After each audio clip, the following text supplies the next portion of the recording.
आज का अवसर निश्चित रूप से हम सबके लिए बहुत ही अच्छा अवसर है। जब एक तरफ किसानों के लिए प्रशिक्षण का कार्यक्रम हो रहा है और दूसरी तरफ हमारे तमाम सारे वो बुजुर्ग जो मोतियाबिंद के कारण देख नहीं पा रहे थे, ऐसे 250 लोगों की आंखों का आज ऑपरेशन संपन्न हुआ है और उनको नई रोशनी प्राप्त हुई है। यह भी हमारे लिए निश्चित रूप से प्रसन्नता का मौका है। यह अवसर हम लोगों को उपलब्ध हो, इसके लिए मैं प्रमुख रूप से 3 लोगों को धन्यवाद देना चाहता हूं। एक तो इफ्को के CMD अवस्थी साहब, जिन्होंने इस कार्यक्रम को संपन्न करने में बहुत बड़ा योगदान दिया, और साथ ही यह कार्यक्रम पूरा संपन्न हो इसके लिए जिला प्रशासन और हमारे अस्पताल प्रशासन के जितने भी बंधु हैं, सबने बहुत मदद की। और इसी के परिणाम स्वरूप पिछले बार जब हम लोगों ने कैंप किया था तो 750 मरीजों को नई रोशनी प्राप्त हुई थी, और आज जब दूसरा कैंप कर रहे हैं तो 250 से अधिक नेत्र रोगियों का ऑपरेशन हुआ है और 11 से अधिक लोगों की OPD होकर उनको दवाई का परामर्श दिया गया है। यह सिलसिला और निरंतर बढ़ता रहे और हमारे मुरैना जिले में कोई भी गरीब और किसान परिवार का ऐसा व्यक्ति न रहे जिसकी आंख में मोतियाबिंद है और वो ऑपरेशन नहीं करा सकता है और वो नहीं देख पा रहा है। ऐसा एक भी व्यक्ति मुरैना जिले की धरती पर नहीं रहना चाहिए। यह इफ्को का भी संकल्प है, हम लोगों का भी संकल्प है, और इस दिशा में निश्चित रूप से हम सब लोग बहुत ही जज्बे के साथ काम कर रहे हैं। दूसरा विषय किसानों का है। अभी योगेंद्र जी बता रहे थे कि सब्जी के बीज वितरण की भी व्यवस्था की गई है। वो सब्जी का बीज का पैकेट हर किसान को मिलेगा, लेकिन मैं आग्रह करना चाहता हूं कि जो किसान हो वही उस पैकेट को ले, क्योंकि हमारे हिंदुस्तान में ये परंपरा है कि फ्री में अगर जहर भी बढ़ रहा हो तो शायद लाइन लगा के आदमी जहर भी न छोड़े, क्योंकि जो चीज आपके काम की नहीं है और जो चीज है लोग शहर में रह रहे हैं और मकान में जगह ही नहीं है पौधा लगाने की, तो जबरदस्ती पैकेट ले जाओ, घर पे पड़ा रहेगा। तो इससे अच्छा किसी किसान को मिल जाए तो कम से कम वो खेत में नहीं लगाएगा तो अपने गोड़ा में बीज डाल लेगा, तो कम से कम घर के खाने के लिए तो सब्जी हो जाएगी। और हम सब जानते हैं कि सब्जी का महत्व हम सब लोगों के लिए बहुत ज्यादा है। आज ग्रामीण क्षेत्र में अगर हम देखेंगे तो धीरे धीरे परंपरागत चीजें खत्म होती जा रही हैं। पहले गरीब से गरीब आदमी के घर में भी घूरे पर भी सब्जी हो जाती थी और वो पोषक तत्व जो बच्चे को और मनुष्य जीवन को चाहिए वो सब्जी में से उसको मिल जाता था। अब आजकल ये परिस्थिति हो गई है कि घर में अगर 2 भैंसें भी हैं तो पूरी कोशिश की जाती है कि भैंसों का दूध पूरा बिच जाए, बच्चों के लिए भी दूध ना बचे। यह प्रवृत्ति बढ़ती जा रही है और इस प्रवृत्ति के कारण ही हम दोष किसी को भी दें, खाद को दें, बीज को दें, क्योंकि मनुष्य का स्वभाव है दूसरे को दोष देना। लेकिन जो चीज हमारे घर में हो सकती है, जो चीज हमारे घर में है, उस चीज का हम उपयोग न करें और उसका पूरा बेच दें, यह भी दिशा उचित नहीं है। और इसलिए धीरे धीरे ये प्रवृत्ति जो समाप्त हो रही है, मानव जीवन को सुखी करना है तो ये प्रवृत्ति लौटनी चाहिए। पहले बेर बाजार में नहीं मिलता था, लेकिन बेर जितना खाओ उसकी कोई कमी नहीं होती थी। इतना बेर के पेड़ लगे रहते थे, छोटी छोटी झरबेरियां लगी रहती थी। अब उसमें क्या पोषक तत्व है ये किसी को नहीं मालूम। बेरियां खत्म हो गई, झरबेरियां खत्म हो गई। जो तत्व उसमें है, उस तत्व को अगर उपयोग करने की जरूरत किसी मानव शरीर को है तो अब आयुर्वेदिक डॉक्टर लिखता है और वो बेरिया की गुठली का पाउडर हमको पुड़िया में बना के दे देता है।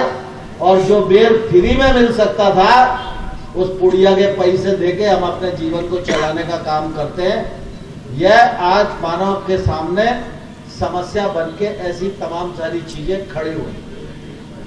और इसलिए हम लोगों की कोशिश है कि सब्जी का बीज कोई किसान लेने जाए, इसमें आलस हो सकता है, क्योंकि हम सब सरसों के काश्तकार हैं, गेहूं के काश्तकार हैं, गन्ने के काश्तकार हैं, दलहन के काश्तकार हैं, तो सब्जी कौन उगाए। तो इसलिए सब्जी का बीज दिया जा रहा है कि भैया खेत में करो तो करो, और नहीं तो गौड़ा में ही कर लो, भूरे में ही कर लो, तो कम से कम कुछ लौकिया तुरैया और सब्जी तो मिल जाए, जिससे पोषक तत्व की कमी न रहे। और बड़े किसानों को अगर शर्म लगे सब्जी उगाने में, तो मेरा आग्रह यह है कि आप बीज को लेके जाओ, लेकिन अपने यहाँ का जो गरीब हो, आदिवासी हो, हरिजन हो, और जिसके पास 5 ही बीघा 2 ही बीघा धरती हो, उसको जाके पैकेट दे देना कि भैया तू सब्जी पैदा कर, अपने मोड़ी मोड़ों को खिला देना, तो तुम्हारे मोड़ी मोड़ों का स्वास्थ्य ठीक रहेगा। दूसरी बात मिट्टी परीक्षण की यहाँ हुई। मिट्टी परीक्षण करने के लिए प्रधानमंत्री मोदी जी ने कल जो निकल गया 19 फरवरी का दिन, 19 फरवरी 1916 को ये अभियान शुरू किया था। और मुझे ध्यान है कि पिछले 3 वर्षों में 11 करोड़ किसानों को सॉइल हेल्थ कार्ड देने का सरकार ने अपने खर्चे पर एक सद प्रयत्न किया है। लेकिन सॉइल हेल्थ कार्ड सरकार दे, इससे काम नहीं चलेगा। मिट्टी की जांच कराना है, यह आवश्यकता आपको लगना चाहिए। अगर आपको ये लगेगा कि मुझे मिट्टी की जांच कराना है, जांच में जो अनुशंसाएं आएंगी मुझे उन अनुशंसाओं का पालन करना है, अपनी मिट्टी का स्वास्थ्य ठीक रखना है, तो जितने किसान इसको चाहते हैं वो जांच कृषि विज्ञान केंद्र से भी हो सकती है, वो जांच भारत सरकार से भी हो सकती है, और वो जांच इफ्को के लोग भी करा सकते हैं। लेकिन ये होगा कब? जब आप अपने खेत की मिट्टी की जांच कराना चाहोगे। तो इसलिए जांच के लिए लेबोरेटरियां बढ़ाई जा रही हैं, और हमको हर दूसरे साल अपनी मिट्टी का परीक्षण कराना चाहिए। अभी आप सब लोगों को मालूम है, अपना जौरा का क्षेत्र है, यहाँ जामफल के बगीचे बहुत हैं, लेकिन बीच में रोग आया तो बाग के बाग जामफल के खत्म हो गए। अब इसके 2 ही कारण हैं, या तो कोई कीड़ा आया उसने जामफल को बर्बाद कर दिया, या मिट्टी के भीतर उसका श्वास इतना कमजोर हो गया कि जामफल का बगीचा, जामफल का पेड़ खत्म हो गया। तो ये दोनों चीजें जो हैं, इन दोनों चीजों की हमको जांच पड़ताल तो करना पड़ेगी ना।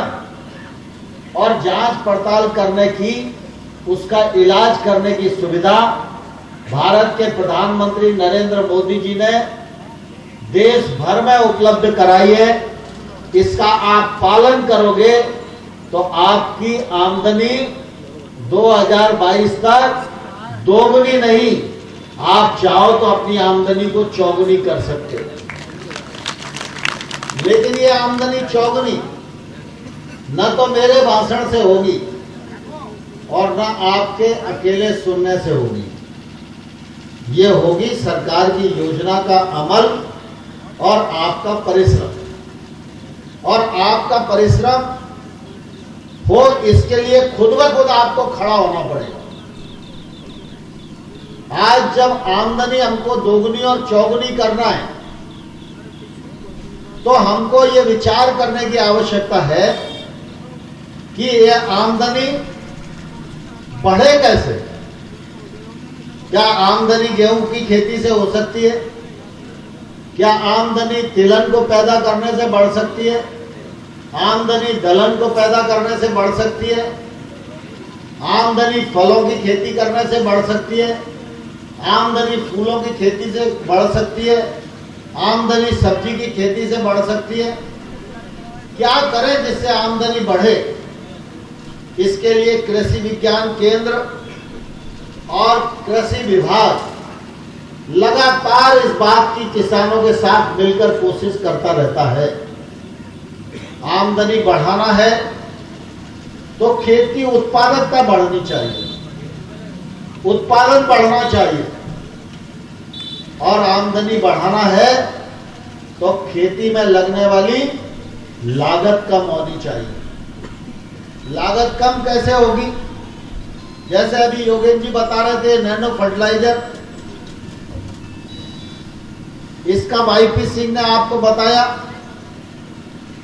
मुरैना में जाओ, बैरियर चौराहे के पास कृषि विज्ञान केंद्र है। वहां सामान्य जो परंपरागत रूप से हम यूरिया डालते हैं और फर्टिलाइजर का उपयोग करते हैं, उससे भी गेहूं लगा हुआ है। और बगल के ही खेत में जहां इसका उपयोग किया गया है, वो भी गेहूं लगा हुआ है। आप लोग जाकर कृषि विज्ञान केंद्र में वर्तमान परिवेश में दोनों चीजों को खेत में जाकर देखो। एक खेत में खाद में रकम ज्यादा लगी है और एक खेत में खाद में रकम कम लगी है। एक खेत में फसल कमजोर है और एक खेत में फसल अच्छी है। एक खेत में गेहूं का पेड़ छोटा है, दूसरे खेत में देखो तो फसल में गेहूं का पेड़ बड़ा है। एक में बाली कमजोर है, दूसरे में बाली मोटी है। तो कौन सा ठीक है? जिससे उत्पादकता बढ़ रही है और कम पैसे में फर्टिलाइजर उपयोग हम कर पा रहे हैं, कम पानी में खेती कर पा रहे हैं, वो ज्यादा अच्छी है कि ज्यादा पानी देकर और ज्यादा फर्टिलाइजर देकर हम कर रहे हैं, वो लाभप्रद है। तो अब ये नैनो फर्टिलाइजर इसलिए इजाद किया जा रहा है इफ्को के द्वारा, और 2000 किसान पूरे देश में इसका इस समय प्रयोग कर रहे हैं, अपने खेतों में लगाए हुए। 11,000 किसान पूरे देश में इसका प्रयोग कर रहे हैं। ICR और KB के यह भी पूरी ताकत के साथ इसके पीछे लगे। कुछ दिन में ये प्रयोग पूरा हो जाएगा। उसके बाद ये वैध फर्टिलाइजर के रूप में जब आएगा तो खाद पर लगने वाली जो आपकी राशि है वो 10% अपने आप कम हो जाएगी। मिट्टी का परीक्षण कराओ तो कितना पानी देना है और कौन सी फसल करना है। तो अगर पानी कम दोगे तो उत्पादकता बढ़ेगी, पानी ज्यादा दोगे उत्पादकता नहीं बढ़ेगी। पानी ज्यादा दोगे तो पानी भी ज्यादा खर्च होगा। पानी अगर डीजल से दे रहे हो तो डीजल पर पैसा ज्यादा खर्च हो रहा है। पानी अगर बिजली से दे रहे हो तो बिजली का बिल ज्यादा आएगा। तो लागत में कमी आए और उत्पादकता बढ़े, इस प्रकार की टेक्नोलॉजी भारत में बहुत इजाद हो चुकी है। उन सारी तकनीकों को हम लोगों को समझना चाहिए। मैं देखा सूबेदार सिंह जी आए, उन्होंने कहा नरेंद्र सिंह जी को कोई ऐसी योजना बनाना चाहिए, वो तो कृषि मंत्री है, कि मुरैना में मजा आ जाए। आप सबने तालियां बजा दी। तो ऐसी कोई योजना कैसे बनेगी? भाई सरकार तो कोई योजना बना सकती है तो वो अकेले मुरैना जिले के लिए थोड़ी बनती है, पूरे देश के लिए बनती है। अब पूरे देश के लिए बनती है, जो जिला और जो राज्य बढ़ चढ़ के हिस्सा लेता है उस जगह किसान की आमदनी दुगनी तिगनी चौगुनी हो जाती है, और जहाँ के किसान आराम फरमाते हैं वहाँ आमदनी नहीं बढ़ पाती। तो जब हम खेती कर रहे हैं और मुरैना जिला कृषि प्रधान जिला है तो हम सब किसानों के मन में ये बात रहनी चाहिए कि मेरा जिला खेती के मामले में पंजाब और हरियाणा से भी आगे होना चाहिए। जब तक ये भाव आपके मन में नहीं आएगा तब तक आप कंपटीशन नहीं कर पाओगे, और जिस दिन ये भाव आपके मन में आ गया तो आपको फर्टिलाइजर भी ठीक मिलेगा, सीड भी ठीक मिलेगा, पानी का भी आप कम उपयोग करने लगोगे, उत्पादन भी बढ़ेगा, खेत की उत्पादकता भी बढ़ेगी, और खेती में मुरैना जिला आपके परिश्रम से और सरकार की किसान हितैषी नीतियों के कारण यह अव्वल जिले के रूप में भी माना जाएगा। अब सामान्य तौर पर किसान परिश्रम करता है, किसान बड़ी तादाद में उत्पादन भी करता है, लेकिन कई बार यह देखने में आता है कि किसान का जो उत्पादन है उसको उचित मूल्य नहीं मिल पाता। इसके लिए आप सबको ध्यान में है कि पिछले बार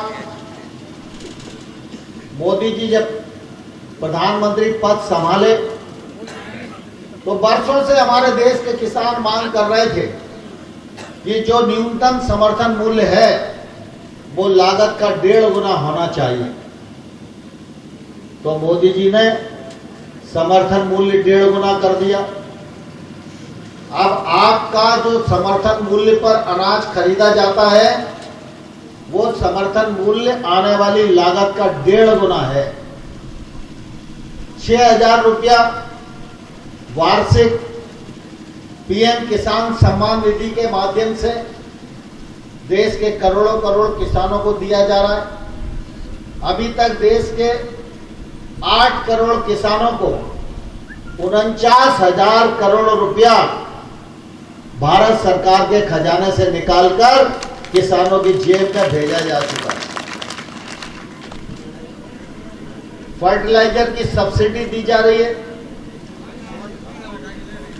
बिजली में सब्सिडी दी जा रही है, सिंचाई में सब्सिडी दी जा रही है। क्यों? क्योंकि खेती हमारी मुनाफे की खेती बने, किसान के चेहरे पर खुशहाली आए, गांव की अर्थव्यवस्था मजबूत हो। लेकिन अब एक और चुनौती कृषि क्षेत्र के सामने है।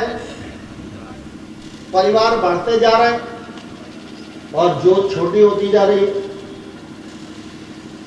छोटी जोत के जो किसान हैं वो देश में 86% हैं।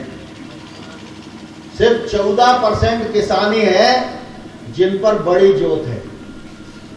86% किसान छोटी जोत वाले हैं, 1 एकड़ 2 एकड़ 5 एकड़ 10 एकड़ तक के किसान, ये 86% है।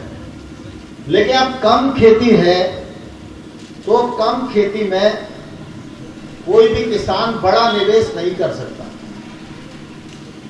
छोटा किसान अगर 5 ही बीघा का खेत है तो ट्रैक्टर कैसे ले सकता है? छोटा किसान अगर उसके पास 5-10 बीघे ही खेती है तो उत्पादन ही इतना नहीं होता कि वो ठीक से मंडी में भी अपना अनाज बेच पाए। तो उसके पास अपना ट्रैक्टर तो है नहीं। 10 बोरा गेहूं का लाद के भी ले जाना है मंडी तो किराया ही लग जाएगा। किराया लग जाएगा तो उसको जो फायदा मिलने वाला वो फायदा मिलेगा ही नहीं। और इसलिए एक नया अभियान कल प्रधानमंत्री मोदी जी ने प्रारंभ किया है कृषक उत्पादक संगठन, ऐसे तमाम सारे किसान जिनकी संख्या मैदानी क्षेत्र में कम से कम 300 और पहाड़ी क्षेत्र जो है वहां कम से कम 100, इससे ज्यादा भी हो सकती है, लेकिन कम से कम इतने किसानों को मिलाकर हम लोगों को कृषक उत्पादक संगठन बनाना चाहिए। जब छोटे छोटे 300 किसान इकट्ठे हो जाएंगे तो अगर एक किसान की जमीन 5 बीघा है तो 300 किसान मिला के 1500 बीघा का रकबा हो जाएगा कि नहीं हो जाएगा। अब अगर ये इतना बड़ा रकबा एक एफपीओ के पास हो गया तो ये कृषक उत्पादक संगठन रजिस्टर्ड भी होगा, इसको हम पूरा टेक्निकल सपोर्ट भी देंगे, ये ठीक से खेती कर सके उसके लिए एडवाइस भी देंगे, और ये कृषक संगठन अपने पूरे रकबे के लिए जब खाद खरीदेगा तो इसको बाजार भाव में 266 रुपए का यूरिया का बोरा नहीं मिलेगा। जो यूरिया का थोक भाव होगा उस भाव में इनको यूरिया मिलेगा। जो थोक भाव बीज का होगा वो इनको मिलेगा। अगर अपने पूरे रकबे में ये 10 ट्यूबवेल बोर कराना चाहते हैं तो ये बोर करा पाएंगे, उसके लिए ये अच्छे से लोन ले सकने की स्थिति में आ पाएंगे। और जब 300 किसानों का उत्पादन होएगा तो 300 किसानों का उत्पादन पूरा मंडी में जाएगा तो एमएसपी पर भी बिछेगा। और अगर मंडी में नहीं जाना है और हमें रोकना है तो ये एफपीओ मिलकर बैंक से फाइनेंस लेगा। नाबार्ड और एनसीडीसी इनको 1500 करोड़ रुपए का क्रेडिट गारंटी फंड बना के सरकार ने दिया है। नाबार्ड गारंटी देगा, ये अपना गोदाम बना सकते हैं, उसमें माल को रोक कर रख सकते हैं।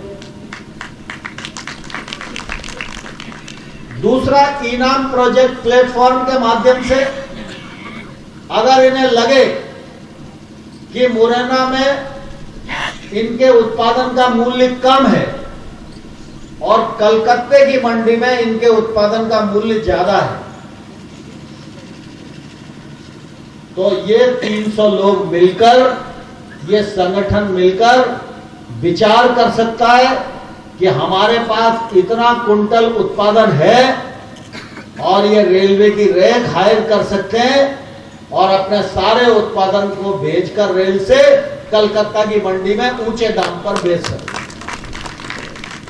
मोदी जी ने तो यहां तक भी तय कर दिया है कि बहुत सारे उत्पाद हैं, फल हैं, फूल हैं, ये ज्यादा लंबे समय तक जीवित नहीं रह पाते।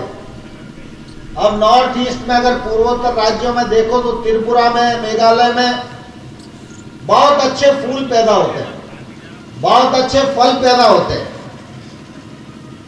लेकिन वो फल दूरी के कारण दिल्ली आने में भी इतना समय लगता है कि वो फल सड़ जाता है, खराब हो जाता है। तो अभी मोदी जी ने तय किया है कि ऐसे फल जो एक तौर से अनमोल हैं, जो फल त्रिपुरा में 10 रुपए का है और वही विदेश में जाके 110 रुपए का बेच सकता है, ऐसे सब किसानों के लिए माल ढोने वाला किसान हवाई जहाज चलाने की भी घोषणा की है कि हवाई जहाज में माल भरा जाएगा और विदेश में निर्यात किया जाएगा।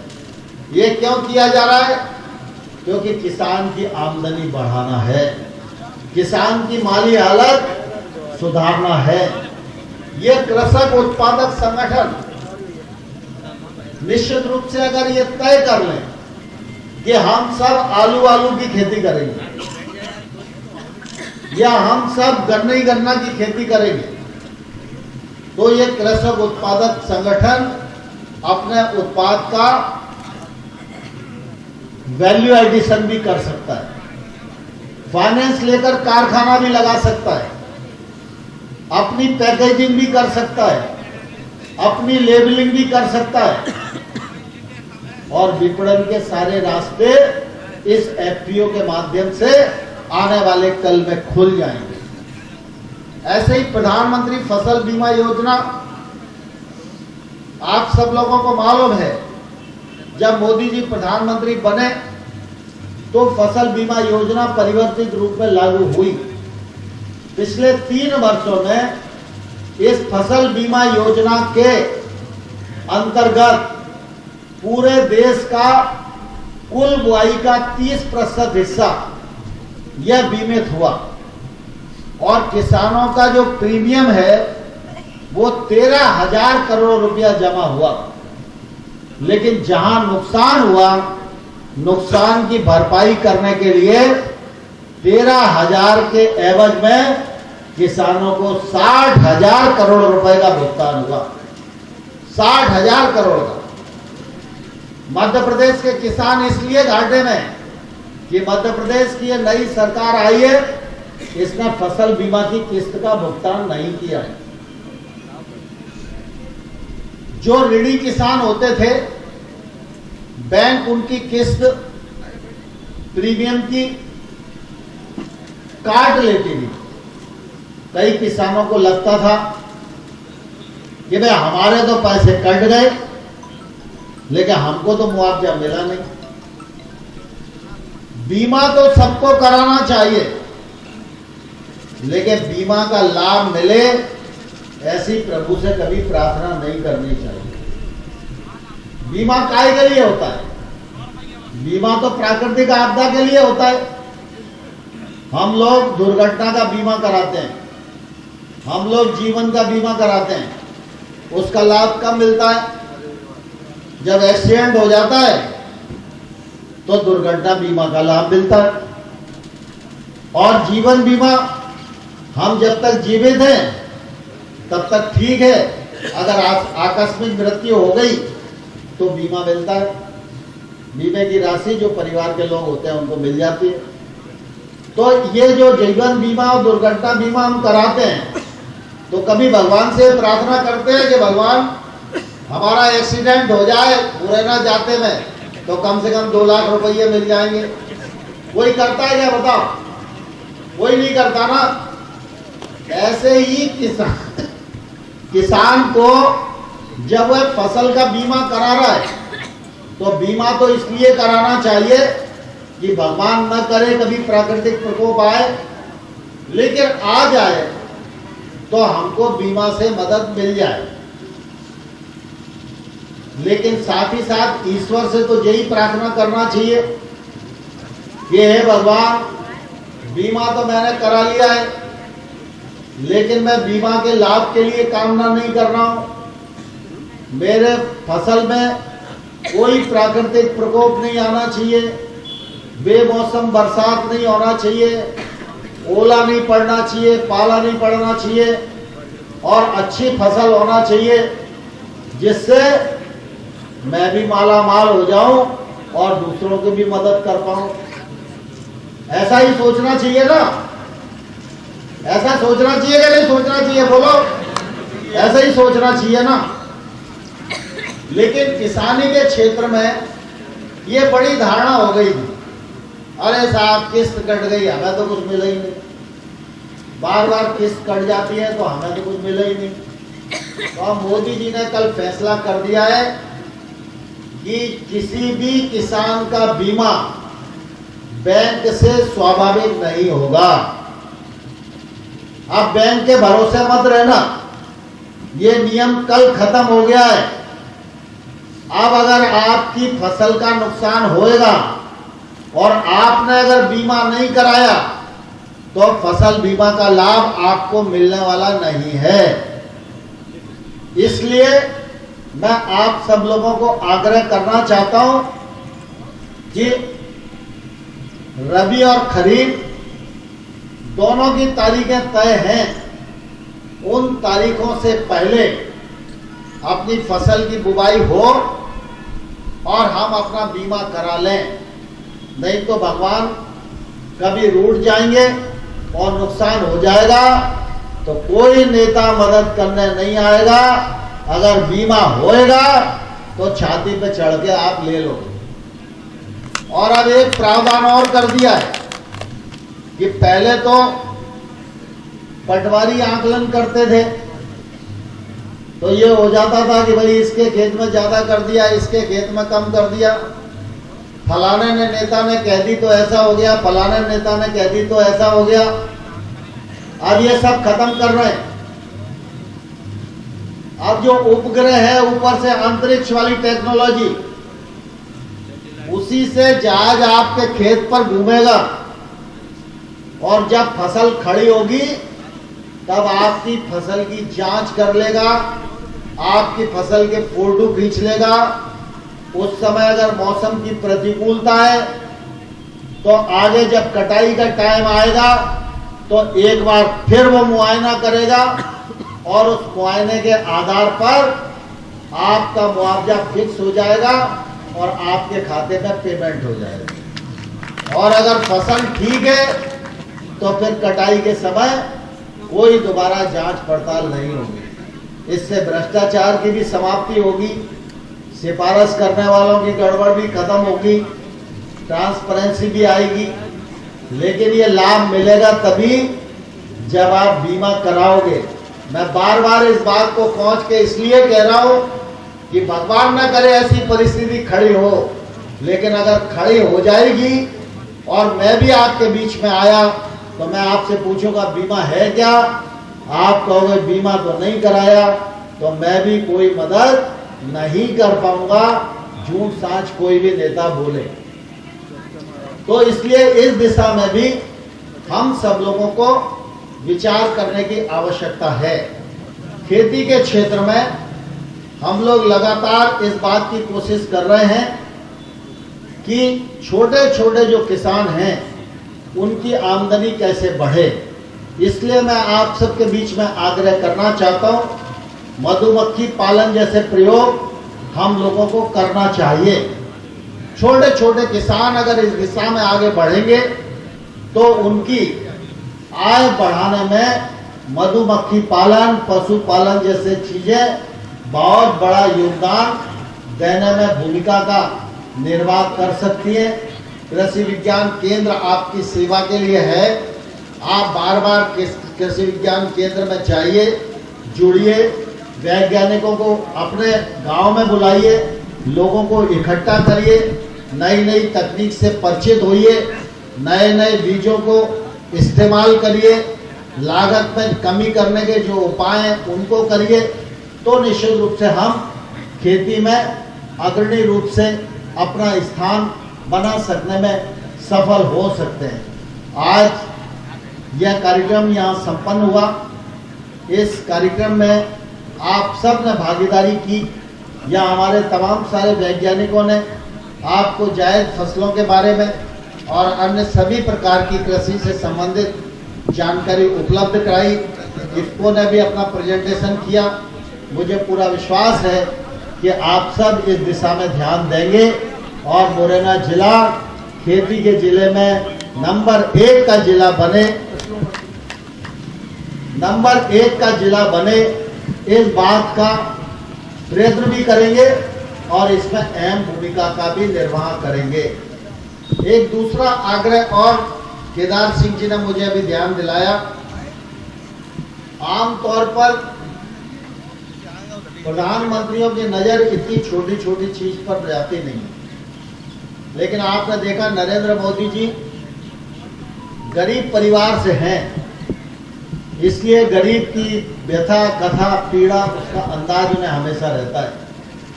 और इसीलिए उन्होंने तय किया कि हमारे देश के हर घर में शौचालय होना चाहिए, बहन बेटियों की आबरू की रक्षा होनी चाहिए। और जिद करके प्रधानमंत्री जी ने घर घर में शौचालय बनाने का काम भारत सरकार के माध्यम से संपन्न किया। फिर इसके बाद मोदी जी ने संकल्प किया कि हर किसान को सॉइल हेल्थ कार्ड मिलना चाहिए। 11 करोड़ किसानों को सॉइल हेल्थ कार्ड दे गया। फिर इन्होंने तय किया कि हर किसान को 6,000 रुपया सम्मान निधि मिलना चाहिए। तो अभी तक 8 करोड़ को मिल गया है, 4 करोड़ को और मिलने वाला है। इसी प्रकार से प्रधानमंत्री जी ने कहा कि हमने बजट में घोषणा की है कि जो दूध का उत्पादन है 2022 तक उसको डबल करना है। लेकिन साथ ही अभी दूध से बने हुए जो पदार्थ हैं वो एक्सपोर्ट होते हैं। जब वो दूसरे देश में जाते हैं तो अगर हमारे पशु को किसी प्रकार की भी बीमारी हो जाती है तो हमारा जो उत्पाद है अच्छी कीमत पे वहां बेचने वाला है, जिसे विदेशी मुद्रा आने वाली है, हमारे किसान को उपयुक्त मूल्य मिलने वाला है, तो विदेशी लोग रिजेक्ट कर देते हैं कि भाई भारत के जो पशु हैं वो बीमारी से मुक्त नहीं है। इसलिए प्रधानमंत्री जी ने तय किया है आगामी 2 वर्षों में हिंदुस्तान में 53 करोड़ पशु हैं और मुरैना जिले में 7 लाख पशु हैं। मध्य प्रदेश में 4 करोड़ पशु हैं। 53 करोड़ पशुओं को 2 साल में 2 बार वैक्सीनेशन का टीकाकरण किया जाएगा। जैसे पोलियो के टीके लगते थे ना, छोटे छोटे बच्चों को हम लोग अस्पताल में तारीख दे दी जाती थी, भाई आज पोलियो का टीका लगेगा, तो धीरे धीरे पोलियो पूरी तरह खत्म हो गया ना। ऐसे ही पशुओं का वैक्सीनेशन किया जा रहा है। मैं आप सबसे भी आग्रह करना चाहता हूं, उसके लिए जितना भी वैक्सीनेशन है वो पूरा मध्य प्रदेश को दे दिया गया है। मुरैना के पशु विभाग के पास भी आ गया है। वो टीका लगेगा और उसके कान में टैग लगेगा। एक बार अभी लगेगा, एक बार कुछ दिन बाद और लगेगा। जब 2 बार टीके लग जाएंगे तो हम कह सकेंगे कि हमारे हिंदुस्तान का 53 करोड़ भैंस, गाय, बकरी, भेड़, ऊंट ये सारे के सारे बीमारी से मुक्त हैं। तो हमें जब ये प्रमाणीकरण मिल जाएगा तो हमारा उत्पाद अमेरिका में भी अच्छे दामों पर बेच सकेगा, जिसका लाभ पशुपालक और किसानों को मिलेगा।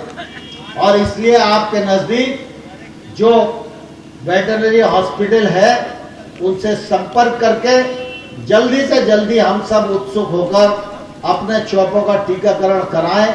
इस दिशा में हम सब लोगों को काम करने की जरूरत है। आप सबको इस मौके पर पधारने के लिए बहुत बहुत धन्यवाद। जय भारत।